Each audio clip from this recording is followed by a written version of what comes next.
surtout devenir un chef de cuisine. C'est ça mon rêve.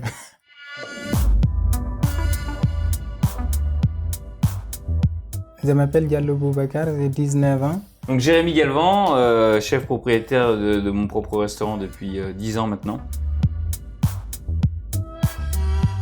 J'ai été scolarisé dans une classe IP2A pour apprendre la langue française. Après, je me suis orienté en CAP agent polyvalent de restauration. Au début, je ne suis pas très motivé pour la cuisine.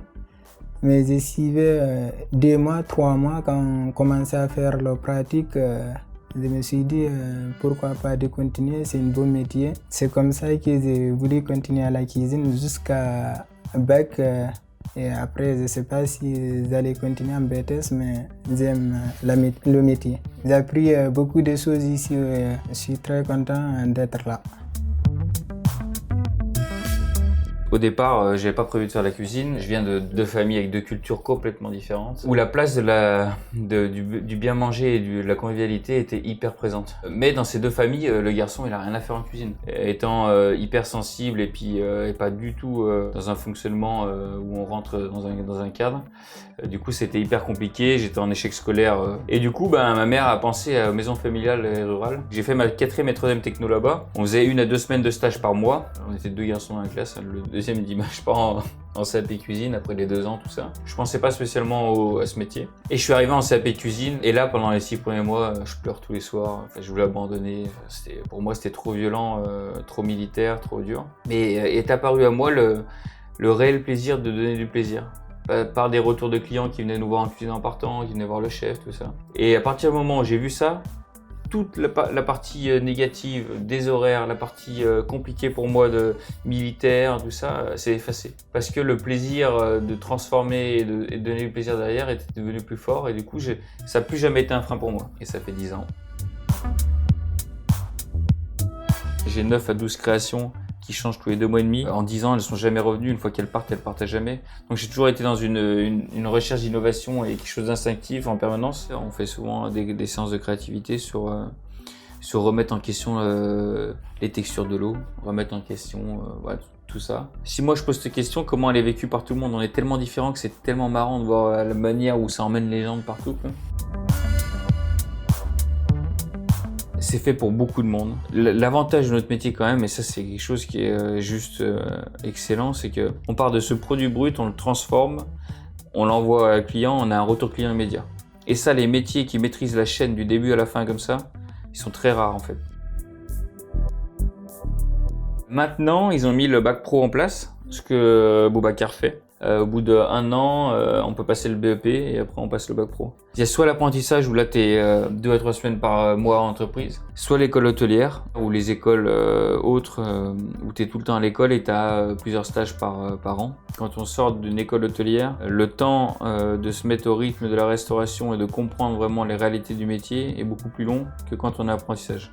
Quand on est en apprentissage, on est comme entraîné tout le temps et que quand tu as fini et tu as eu ton diplôme, tu sais comment ça se passe dans le restaurant. Mais moi, ce que j'aime bien, par exemple, quand j'ai un stagiaire 4 à 6 mois, c'est que lui apprendre à tenir un poste, qu'il le gère, qu'il le comprenne et qui du coup puisse être fier de ça. Quand on est apprenti, il y a cette problématique-là qui est aussi de devoir être plus polyvalent, alors que je trouve que c'est quand même hyper constructif et hyper formateur d'apprendre à gérer son poste, à se responsabiliser sur ses commandes, sur savoir ce qu'on a besoin pour le lendemain, sa mise en place, son organisation, tout ça, quoi. Parce que ici à la base, je suis polyvalent vu que je suis une semaine là, une semaine à l'école.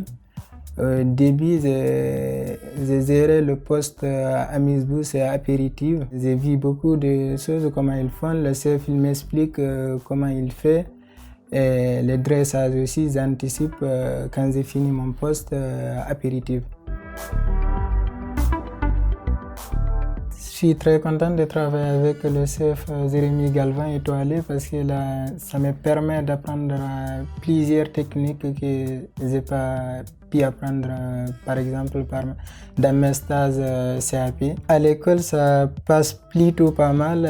Au niveau des cours, c'est un peu compliqué pour moi vu que je ne comprends pas trop la langue. Mais Bon, il y a certains profs qui veulent venir même manger ici après l'ouverture. Les seules qualités qu'il faut avoir, c'est quand même accepter qu'il y a de la rigueur et que du coup, il faut se mettre cette rigueur et se l'imposer à soi-même. Et la curiosité, il faut être libre d'esprit, il faut aller voir tout ce qui se passe autour, dans l'art, dans tout ça. Il faut se nourrir, il faut essayer de trouver s'il y a du sens en nous pour pouvoir s'épanouir, quoi. Que ce soit dans mes collaborateurs ici au restaurant, que ce soit chez mes collaborateurs plutôt apprentis, j'ai toujours fait primer l'humain avant. En fait, je suis toujours parti du principe que la technique ça s'acquiert, la mentalité ça s'acquiert pas, quoi. Moi j'ai ma sous-chef qui est une femme, j'ai ma chef de partie qui est une femme et j'ai la commis pâtisserie qui est une femme parce que elles se sentent bien et moi je me sens bien aussi à travailler avec elles, hein, mais des fois il y en a un peu moins. Mais en salle c'est pareil, elles étaient 4 pour 5 en salle. Donc en fait ça évolue. De choisir un métier qu'il aime, de bosser, parce qu'on n'a pas un métier qui est bon ou mauvais, c'est nous qui allons valoriser le métier. De le faire en pleine conscience que ça va être du travail et du temps, mais qui va être un des plus beaux métiers et qui va vraiment nourrir l'âme. Mais c'est du travail et du temps. Souvent on me dit la beauté du geste en cuisine, tout ça, mais oui, mais en fait c'est à force de travail. T'as l'impression que c'est facile, et quand en fait t'as l'impression que c'est facile, c'est qu'il y a du travail derrière.